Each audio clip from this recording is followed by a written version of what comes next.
Great, thank you very much. Hello, everyone. Today is February 11th. Welcome to the EIP-7928 Breakout call number 11.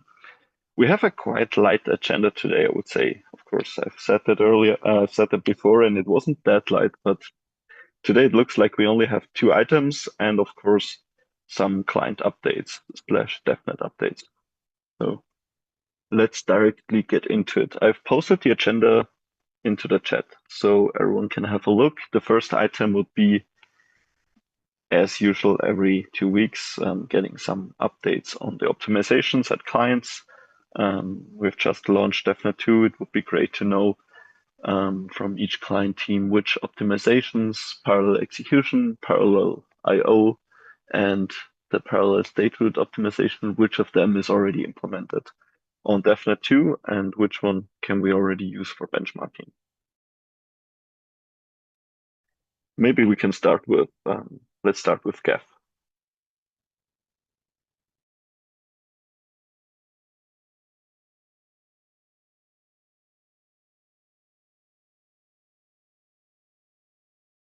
Okay, I see Jared is not in the call today, then let's go for Besu. Yes.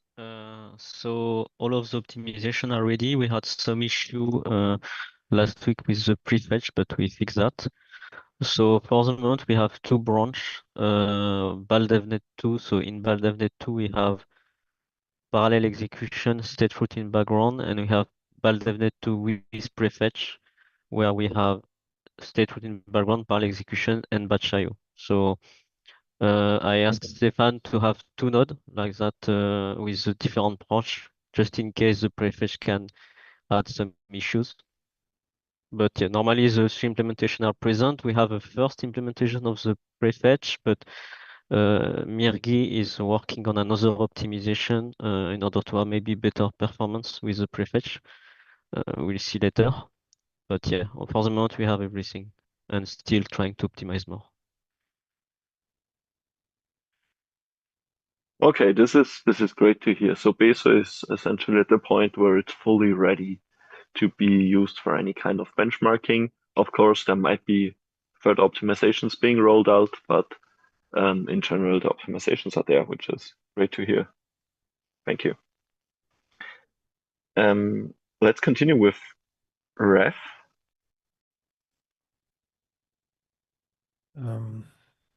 We are working on that. I think we are missing the parallel execution, and I think team is working on, or at least have something on the parallel state route. Okay, great. What about the IO? Is that already been worked on, or is that like delayed until after parallel execution state route? I'm not exactly sure, to be honest. I think it's delayed, Okay. and it will be done later. Okay, yeah, no worry. We can follow up async too. Let's continue with Nethermind. Hi.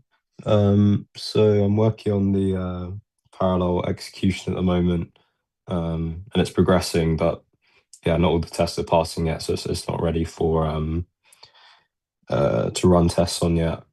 But yeah, we've mostly just been working on kind of getting the sort of base implementation like kind of tidied up and optimized and ready to merge, and also worked on the kind of early block invalidation. And I found maybe like a small thing to discuss with the optimization around the storage read, like the thing that you would, the document you sent, Tony.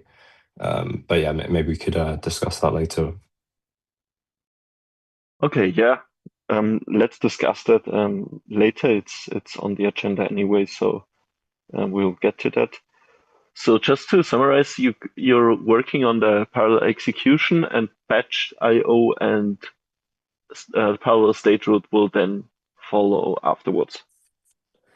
So more working on the parallel execution.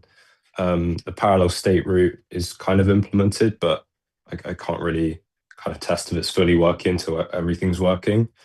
And then I think the batch I haven't started on, but I think it kind of makes sense to do that once the rest is working. Okay, great. Thank you. Then do we have someone from Aragon who could give us an update?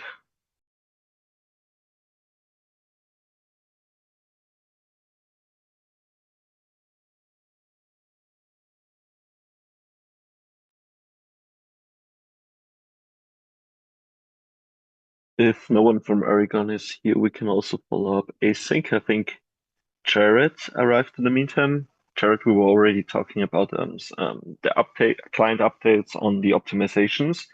Do you have a quick update on which optimizations are ready to be tested with DevNet 2 ready releases and can be used for benchmarking?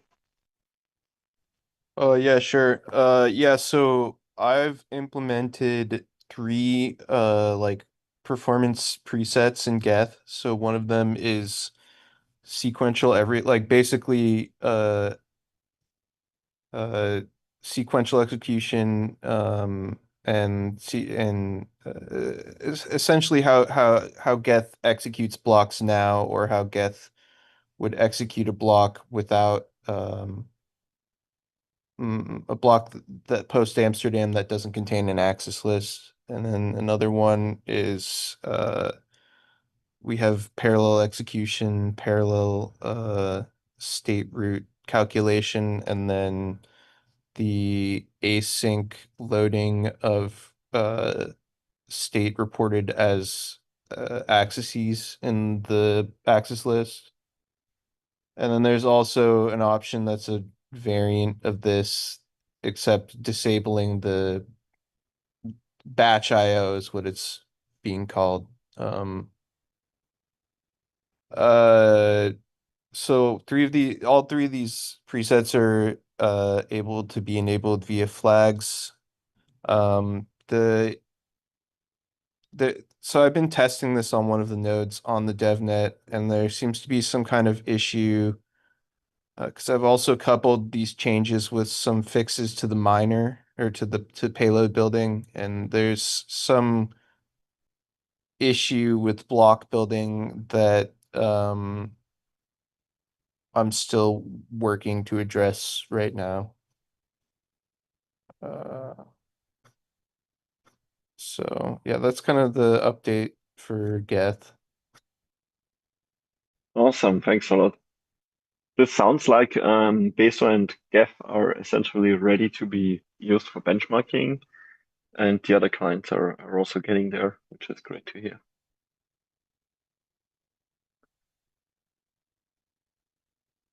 Yeah, would be great, Jared, if we could let Stefan know which flags to be used for Geth, such that Stefan can add it to his stock. That is very useful. Awesome. But this brings us to the DevNet updates already. Maybe Stefan, could you give us a quick update on the DevNet, how everything's going and your plans? Yeah, sure. So it's been going pretty well now. It was a little bit, I think Nethermind had some small issues and Rest some small issues in the beginning, but I think it's going pretty well. Just now we got an awesome block on Rest that might be worth looking into. But I think in general, we're pretty stable. Still some tests that would be good to look into. I also saw that that the testing team needs to rebase something so that PR from Nethermind will go through. But otherwise, I'm looking into how exactly we can do the benchmarking. So just doing like the sanity checking. It's probably not the best environment, the Bell Definite 2 to have benchmarks that are going to be used to make any decisions on, but it would be great if we could have everything ready and know exactly how we want to benchmark so that everything will be working when we actually do, for example, a shadow fork later when all the clients are ready. So right now I started just looking at the Prometheus metrics to get some insight. So if there's any metrics that you'd like to add or that you're still adding that I can then include into some analysis, some sanity check to see if some optimizations are actually making execution faster. It would be great if you could give me some information on that. I see Joachim, you're raising your hand. Yeah, I wanted to raise one general point about benchmarking, because I think there are, for the block access list, there are two ways or maybe even three ways to think about the benchmarking here. The most obvious one is about the execution. So what the benchmark there does is you check if clients have reached a certain level of optimizations utilizing the block access list. And the most obvious one is parallel execution. But there's also this other benchmark or benchmark as a problem, what we might run into. This has to do with the sync. And this is something which we should also benchmark, because if a client falls behind and sorry, it's not falling behind, but the chain is reorging. If it then has to reconstruct the chain, but it has to request blocks over dev P2P, this means that these blocks do not have the block access list, so you cannot utilize the parallel execution. And then the question is about like how do we benchmark / test the syncing process in that case? And I think you mean here mostly benchmarking the execution part, but I wanted to mention that there are other scenarios which we should also test / benchmark. I think if we benchmark the execution part, I think that's already a very good step in the direction of benchmarking the syncing, because the syncing is just, I guess, the execution multiple times in a row, because you just apply all of the blocks quickly. But in general, yes, we should for sure test that as well. We have the sync core for that, so maybe we can add something there. But in general, I think the first step from my perspective would be how can we combine it with the benchmarker that that Raphael is currently building. And I think we should spend some time there to see that we can capture and test those metrics. Also, I think when we talk about printing block access list, we said we should keep a minimum amount of block access list before the printing. So I think if a node is behind, it should be able to do parallelization. So if your node is really stopped during a lot of weeks, maybe it will be a problem. But if it's just some blocks, I think you will be able to retrieve block access list from other peers. Right, yeah. Yeah, just to get back, Jochen, to your direct example, exactly what Karim just said. There will be, so your EL clients keep enough block level access lists around to always be able to serve you block level access lists until the week subjectivity period, which is roughly, a little bit over 2 weeks. So in that period, you will always be able to re-execute. And if you fall further behind than the weak subjectivity period, then you need a checkpoint anyway. So at that point, you would need to do the snap sync or something, or apply the BAL basically to your state. But within the weak subjectivity period, so for roughly 2 weeks, you will always be able to have the same execution speed as if you would just execute at the head. Yes, But I definitely, yeah, go ahead. Yeah, okay. Maybe I'm just thinking like about this the incorrect way. But if the chain is reorging and we are not getting the blocks over via the CL, so via the engine API, but instead we have to request the blocks over dev P2P. In that case, we do not get access to the block access list, right? Why not? So every block would still be mapped to a block level access list. Of course, if you reorg a block, then you would also have to reorg the attached access list, but I'm not seeing why this is a problem. Okay, I think I might have to do some more research, but I thought that if you reorg and you have to, like, especially if you request a box over dev P2P, then you do not have the block access list. Yeah. Jochen, the blocks are available via dev P2P. Or at least they should be with EIP-79, right? Yes, but the block access list is not part of the block body, right? So it will not be sent. You would just request it separately and then directly verify what you got against the header, because the BAL hash is in the header. So you would request from dev P2P and then hash it, compare it against the header, and as of that moment, you know it's part of this block. Right, but then still, the block access list is not part of the block body, so it is not part of the dev P2P response. Not of that request. Yeah, there is a new EIP-79 PR. It's not yet merged, okay. But there is a dev P2P PR. I see. Yeah. Okay. Then yeah. So there's a new method like get receipts, get bodies, get head, and then there is get BAL or get block access list. Okay, cool. Yeah. Then for that process, we will require EIP-71. Yeah. Okay, cool. I was not aware of this EIP-71. This is going so fast. Like we get EIP-70 and already EIP-71. Yeah, I just pumped the version yesterday, so it was the PR had EIP-70 previously, and now it's EIP-71. I don't think clients have implemented that yet, but yeah, this might be needed exactly for the reasons we just discussed to enable your node to catch up in case it needs to do beacon sync. Yeah, cool. Nice, great. Thanks. Awesome. Is there anything else regarding that topic that we should discuss?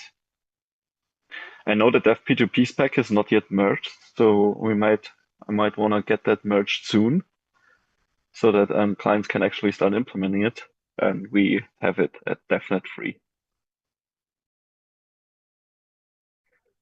Or is anyone opposed to that?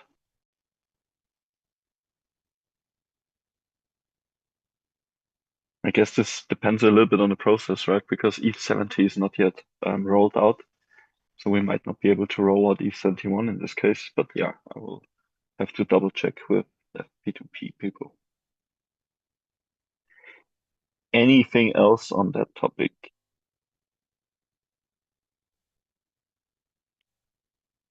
Yeah, I can maybe chime in on Stefan's question, but about the benchmarking and the testing.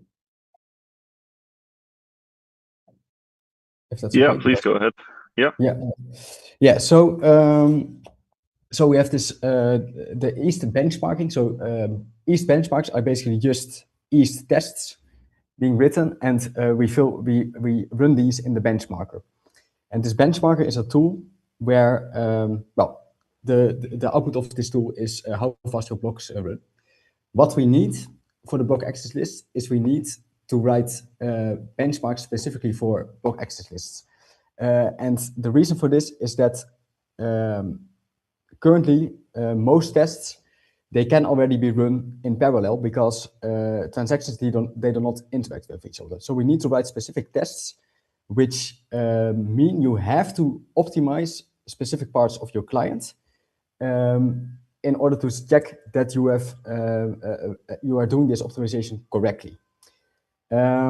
I'm not sure because I think, but correct me if I'm wrong, I think, Philippe, you wanted to help or take this on in EASE to write these tests. Is that correct? Yeah, I'm definitely happy to help here. One of the Okay. first steps that we need is to be able to fill for Amsterdam. And thanks to Spencer and some of the work that I did building on that yesterday, I posted in the chat here, but we have some development branches of Geth that we're able to fill for Amsterdam now, so we can start concentrating on writing some benchmark tests that are BAL specific, and really start kind of testing the benchmarks there now, which is great. So, but yeah, as far as I know, you had some earlier thoughts on how to write benchmark tests for specifically for BALs that don't allow other sorts of parallelizations, right? Yes, yeah, I'm just seeing your chat indeed. Yeah, yeah. So we have to specifically think like how can we?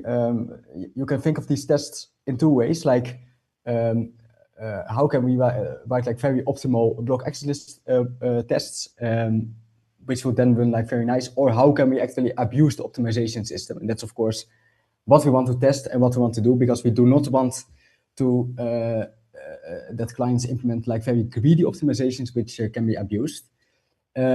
So these tests, they have to be written, and these tests are then converted into this benchmarker format, and we can then execute these for benchmarks.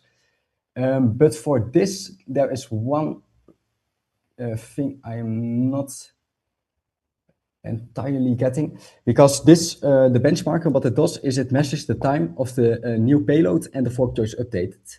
And I see in the engine API that of the new payload, the block access list is part of it.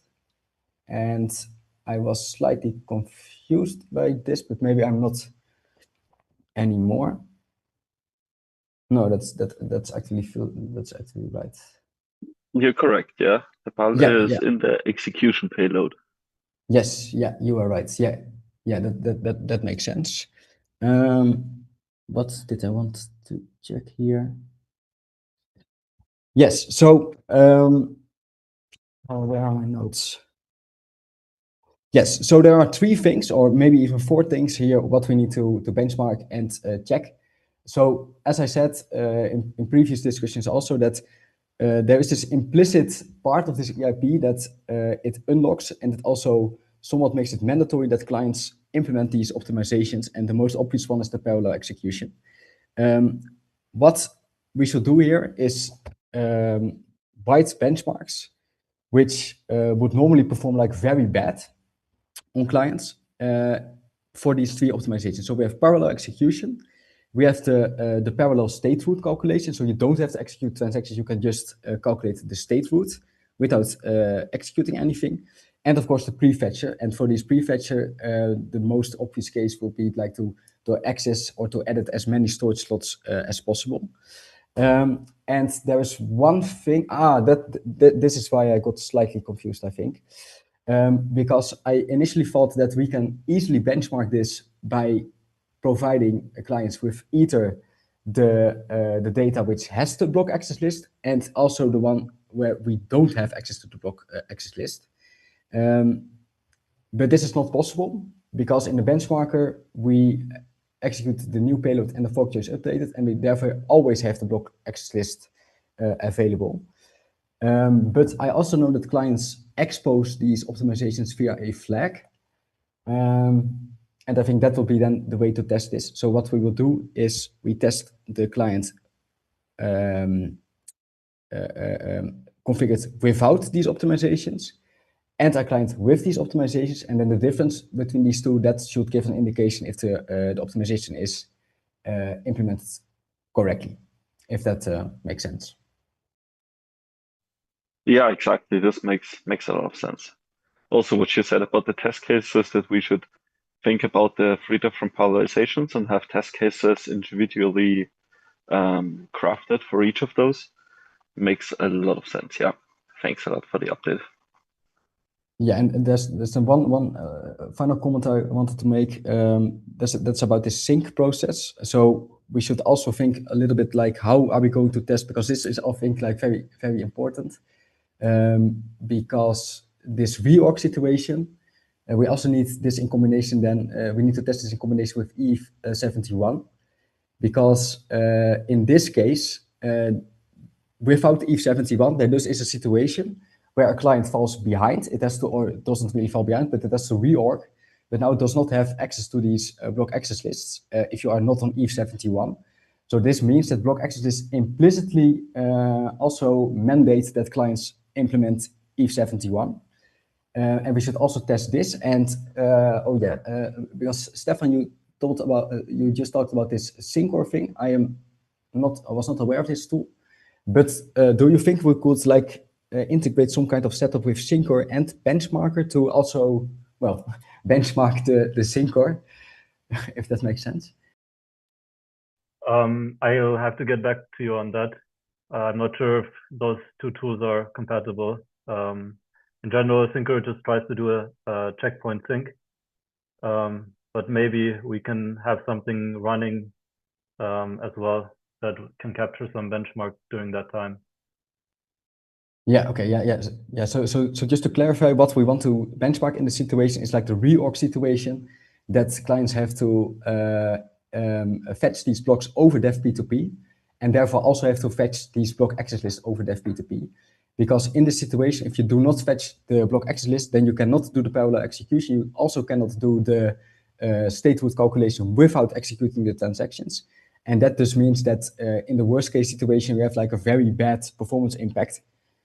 Because if you say block access list, they unlock like 4 times or whatever execution speed, then in this case, that's not possible if you do not have the block access list. And therefore, this should definitely be part also of the benchmark effort. Yeah.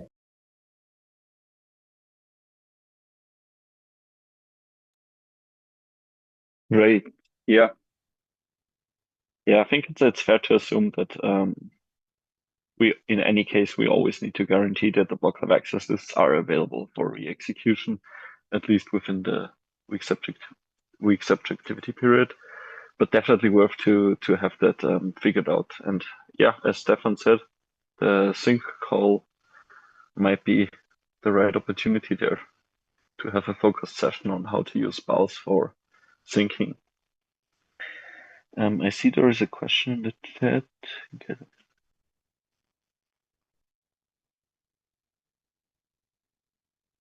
Right. Yeah. As also just reading the chat, we have to be smart about how to benchmark the clients in order to make sure that the environment we set up is similar for each client, to not like have them fight over cores or threat. Great. Is there anything else regarding the benchmarking? So just to summarize, Beso and Geth are essentially benchmark ready. Other clients are getting there. We will probably be able to benchmark execution related things on the DevNet directly. For state related stuff, we would probably need a shadow fork, but it's good that we have DevNet 2 now going and clients are ironing out the last bugs so that we then, when it comes to shadow forking mainnet, there are no bugs that actually directly kill the network. Great. Anything else on that topic? Yeah, go ahead. About ETH-71. So I understood that it's defined that there is a separate message for getting the BALs. Maybe when we request block bodies, if BALs are available, they should just be returned in that message. Is that possible? That's possible too, of course.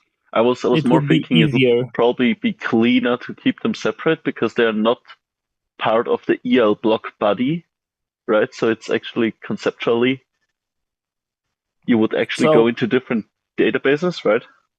Okay, so it depends really.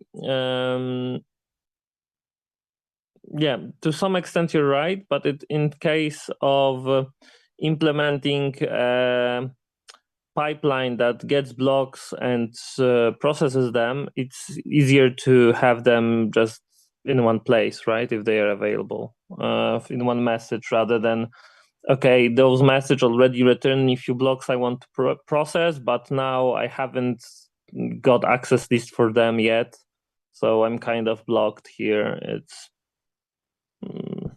yeah, it's somewhat less more complex, right?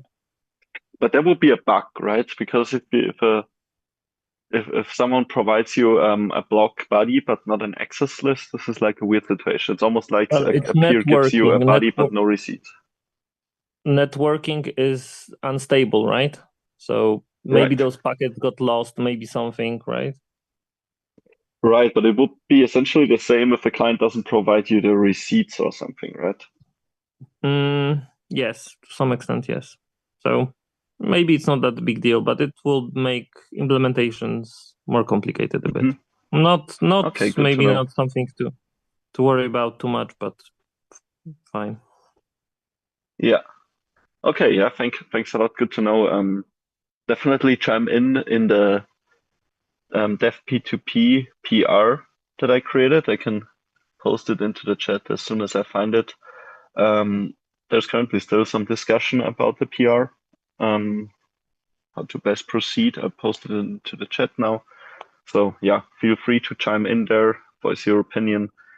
I also proposed some optimizations, how the BAL could be, how we could kind of filter out the reads from the BAL when it comes to dev P2P. That might be kind of simple to add, but nothing to bring up today in this call. So feel free to have a look regarding the dev P2P PR. Yeah, one Awesome. Go one ahead, comment. Yeah. Sorry again. Can you also add these to as a networking EIP? Because I was looking at the EIPs and I could not find it. And like in dev P2P, it's the correct location, but it should also have an EIP for EIP-79. Okay, yeah. If that's the best practices there, I will be happy to do so. Okay, cool. Perfect. Thanks. Anything else?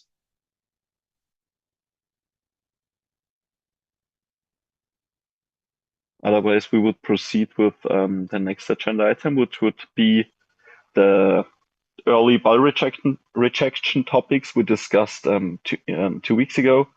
Mark already brought it up today. Just to summarize, the two optimizations were two different things. One of them was very simple cap on the items in the BAL. So basically, each item in the BAL costs at least 2,000 gas to access with today's prices. That's the cost to put an item on the access list and the cost to access a warm state location. So that's 2,000 gas. And based on that, you can already tell if a block is invalid or not, because if the BAL claims to access more items than the gas limit would allow, then clients should already invalidate the block. And to make sure this is like a strict requirement, I would suggest we put that into the specs. Essentially, have a static check on the BAL that isn't really limiting factor at all, because it allows to use the full block gas limit for anything, but it's just a measure against a DOS attack by a malicious builder. And the second item was how to invalidate BALs as early as possible. And regarding that, we discussed the blog post I had on Leaf Research 2 weeks ago, which essentially said that after executing transactions, we need to keep track of how many items in the BAL have already been accessed versus how many have not been accessed yet. And then knowing how many have not been accessed yet and knowing the gas remaining of the block, one can also tell if this block is even realistic to be executed successfully. And those were the two optimizations. One of them, the strict cap, would be a consensus rule, and the other would more be an implementation detail within clients to as a measure against DOS attacks. So Mark, you already brought that topic up earlier. Do you want to start? Yeah, I mean, just a quick question on what you said there. So you're talking about accesses. So do you think, I mean, I guess you could do it with both reads and writes, like this heuristic. At the moment, I just implemented it for the reads, but do you kind of see it being used across both? So reads is of course the safe way, because writes are more expensive. So you would actually be overly strict in that regard. And if you kind of take the cheapest guess that you can, like what is the cheapest? Of course, if there is a storage diff in the ball, you can assume that there was a write happening, basically, for each storage slot. But this was just to simplify it, to have it calculated based on the reads. But you're basically proposing to have the storage writes in the ball be priced higher with their actual gas consumption in that check. I wasn't really proposing it there, actually. I was just asking which one you meant, just because you said accesses. I wasn't too sure. I see. Okay. But, okay. But yeah. But the so thing actually. Oh, sorry. Go ahead. No. Just as you said, I wasn't really thinking that much or that detailed. I was more thinking about how can this check be done as simple as possible with existing constants that we already use in the specs. Okay, cool. Yeah, I see. But yeah, the main thing I wanted to raise is I think it doesn't account for, like, using the gas remaining doesn't account for the few system contracts that are executed at the end, which aren't using gas. So when I implemented it, like, it was getting some false positives because of that. So I had to change it to like exclude these like post-execution changes. But that's just like a small tweak, really. Interesting. So you say we must, after counting the items in the ball, we must filter out the items that originate from system contract calls. Yeah. So yeah, if you're comparing, yeah, that's a good point. If you're like say you're like generating it and you're like on the last transaction, so you can say there's 0 gas left, but you can see there's still a few more like reads in the like to go. So you're going to reject it, but that's because those are actually paying no gas, right? So yeah, I think there's different ways you could fix it, but probably the simplest one is just to completely filter those out. Right. Yeah, I will look into this. I think the items that are in the BAL because of system contract calls are very limited anyway. So it's probably like the max number of item minus 10 or something. But yeah, good point. This is definitely something we should do. Because of course the goal here is to not be limiting at all. So the gas limit should still be the only limiting factor here. This is just to allow us to statically detect an invalid block early on. And yeah, without Mark's suggestion here, we would actually be overly strict, even though it's just a few slots. But still, I will update the specs PR and also the PR against the EIP, because this is like the consensus change here. Is there any other comment regarding those two approaches?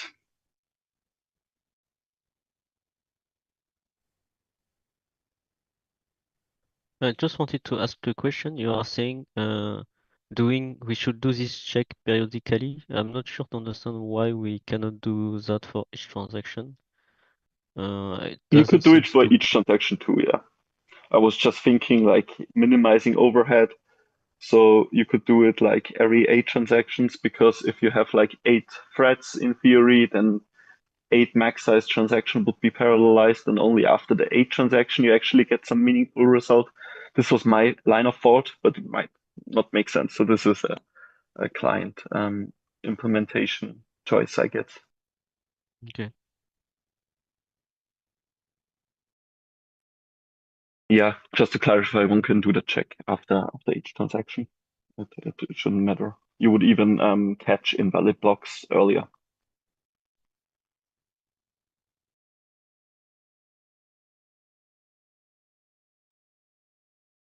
Perfect. Yeah, if there's nothing else, I would definitely then go on with modifying the first two PRs to the specs in the EIP and make sure Mark's input is incorporated. Regarding the second check, remaining gas versus untouched items, this is just a line. I think it's in the security consideration or in the rationale in the EIP, as this is not really something that is spec'd. Just as a heads up. Before we move to the next topic, anything regarding invalid spalls?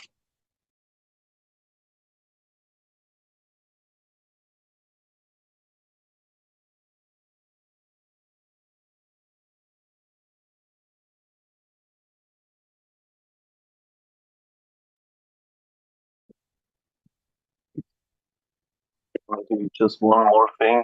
We have a tool that allows you to modify the ball in the engine API, which we can later on use to actually test that on a testnet.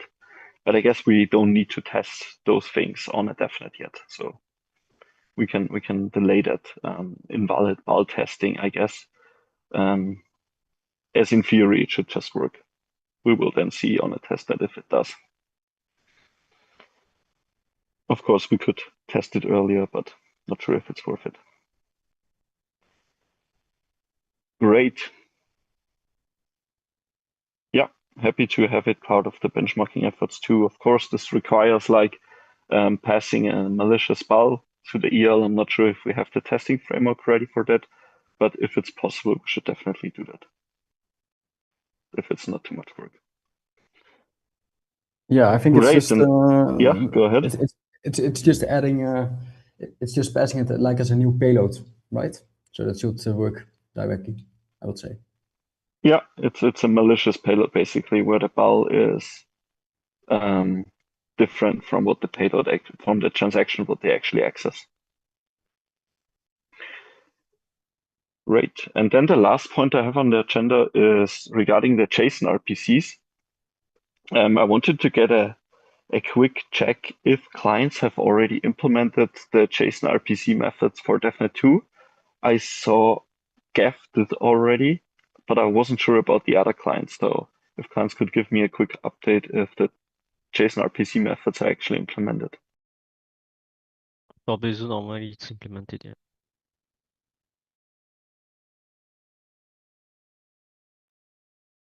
Awesome. Implemented for Bezo, Nethermind, and Gav, I can see. One thing I missed, and this was my mistake here. So far, the JSON RPC specifications, how I did them by the time was having the bytes. So basically the RLP hex string in the response from the JSON RPC. And recently someone brought up that this should actually be the object in JSON format. So I'm wondering if this is something we can do until DevNet 3, basically taking the RLP bytes and putting them into the objects when returning them on the JSON RPC methods.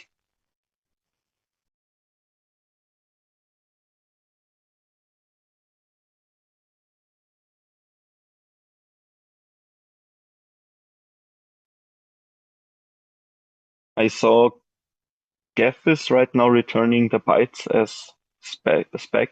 I'm not sure if Bezo does the same, but I would assume so, right? Yes, I think it's like that. I should check, but normally it's okay. I don't know, Mirgi, if you are here. Can confirm. Yeah, I think so. I just have a question regarding the naming. So in Bezo we have get block access list by block hash, but in the spec I see get block access list by hash. Yeah, so I think the difference here is that you say block hash versus block, right? That's the difference. So Block hash block versus hash, hash. yes. Okay, and it should be block hash. Of course, yeah, that's true. I will fix that. And by number or by block number? By block number, I guess. I have to double check that too, but since it's the block number, it should be block number and there's no pile number. Perfect. Okay, I noted that down. I will fix that in the JSON RPC specs, but then essentially for DevNet 3, the to-dos would be to put the val into the JSON object when returning it, and the JSON RPC naming will be by block number and by block hash. Is that the correct summary of the 3 points? I'm actually just thinking about this, because if you would have the you would normally have the block header, and then you would likely request the block access list hash by that, I would say, because are there situations where you already have the block access list hash and you do not have the block header? So usually the mapping is 1-to-1, so there can only be one block access list per block. And if you change the block hash, then the block access list would have to change too. So I think this should be fine. And I would assume it's just the simplest to have it by block number and block hash.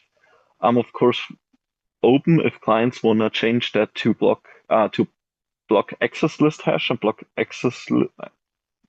Yeah, it would be block by block access list hash and by block number.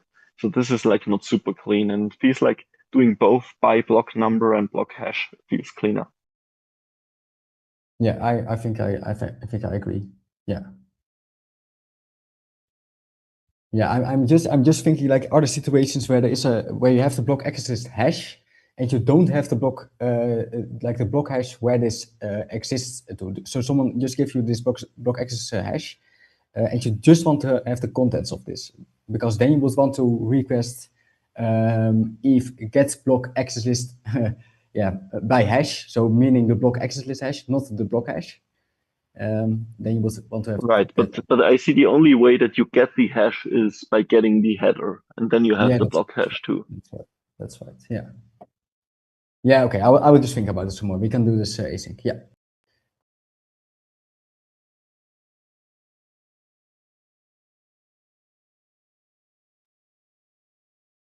Just related to the Go ahead. Yeah, naming. please. Yeah, sorry. So we already have existing RPC endpoints where when we have the block in the name, like debug trace block, then we just follow either by hash or by number, because we already have the block. So for example, we have debug trace block by hash, debug trace block by number, it get block by number, and so on. Maybe we should respect the same naming.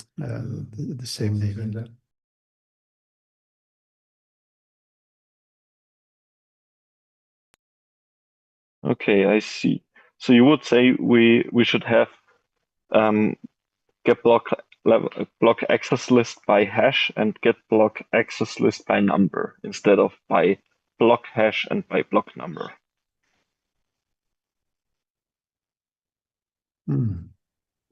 Actually, when you read it like that, it feels like block hash makes sense here. I am not sure anymore, because the block hash is the hash of the block, which is not the same as the block access list, right?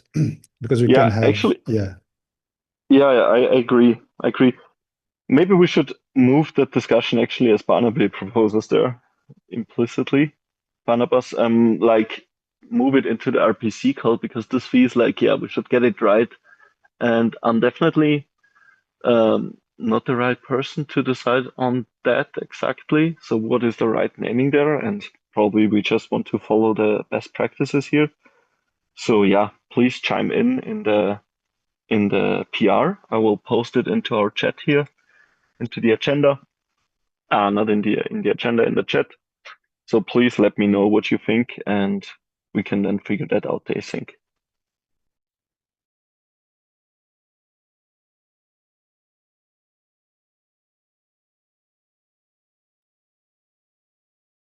Great. Anything else regarding that topic? Otherwise, we would move on maybe let's finish the call with some testing updates. I wanted to ask Rahul or Felipe or Stefan, is there anything else we should discuss this week regarding testing, especially with focused on DevNet 2? Before we move on to testing, could I just raise that we would like to have it simulate RPC all implemented in the next DevNet as well. So it would be very good if all the client devs look into that.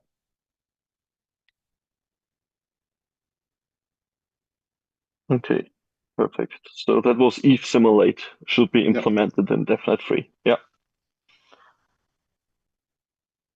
Okay. Yeah, please clients look into that.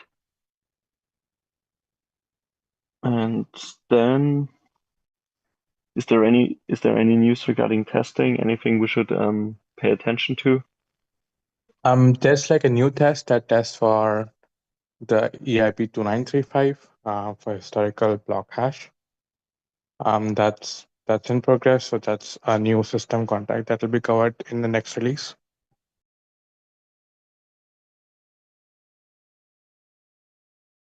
Perfect, thank you. Yeah, as far as more testing, I think, yeah, there's still a few tests for bells that are coming out just to extend coverage, but maybe some of the things to address are the remaining failing tests that are already out from the last release. And some of these are related to only the exception mismatch. And so they're invalid tests that are correctly invalid, but some clients are raising the unexpected exception there. And so these should be fairly simple fixes. If clients can make them, yeah, that would be great. Otherwise, I would try to find some time to submit PRs for each of these clients to at least get these invalid tests passing, but we should look at the ones that are not related to this and just have clients start getting all of these tests passing would be priority. And then again, the benchmark tests are the next focus on the testing front, and we're making good progress here. And it seems like we may be starting to use Geth for our benchmark releases, which is if anyone has been involved in the benchmark testing at all, Geth is about five times faster in some cases than EVM1 was, which we were using for benchmarking. And so this is going to be a really nice update there as well. Awesome. Thank you very much for the update. Great. Before we end the call, is there anything else we should discuss today? Yeah, I have 2 more questions. Sorry. The first is, did we already check the interactions with other Gramsterdam proposed EIPs? Because I could see interactions with the reduced intrinsic transaction gas. This will increase the amount of transactions per block. This could theoretically also increase the max-sized block access list, and maybe also the repricings that could also impact this in case that some prices are lowered. Yeah, I think we are safe on that front because the worst case is very clearly coming from storage writes and storage reads, and both of those don't look like they would become cheaper with Amsterdam. So from a worst case size, I think things will only improve with the repricing EIPs being shipped. Regarding the other 4 EIPs that we already have on DevNet 2, it seems like there's no real issue with those and block of access list. Also looking at the other CFI EIPs, I don't think there will be any surprises, at least what I saw. Okay, cool. Or have you seen anything different? No. I just want to check. Yeah, I think we're safe, but I just wanted to raise the point. And my second question is about the Dev P2P, so EIP-71. So we are constrained there by also the 10 megabyte Dev P2P limit. And EIP-70 introduced the partial receipts. So this actually allows the receipts, all the bundled receipts to be more than 10 megabytes. I would also propose to also do this with the block access lists, to allow this to have more than 10 megabytes, or maybe this is not possible because of the already existing limits.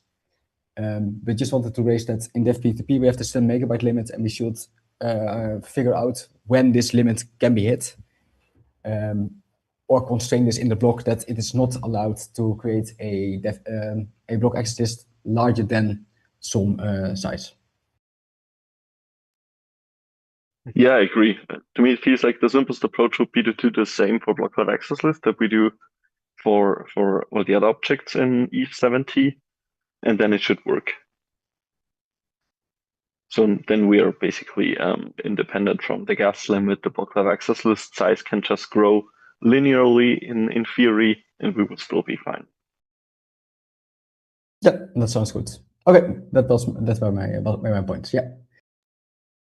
Awesome, thanks. Anything else we should discuss in today's call before we wrap up?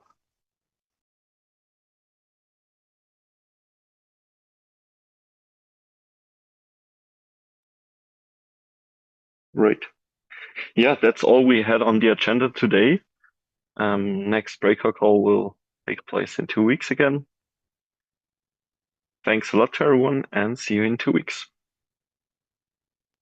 All right. Thank you. Bye-bye. Bye.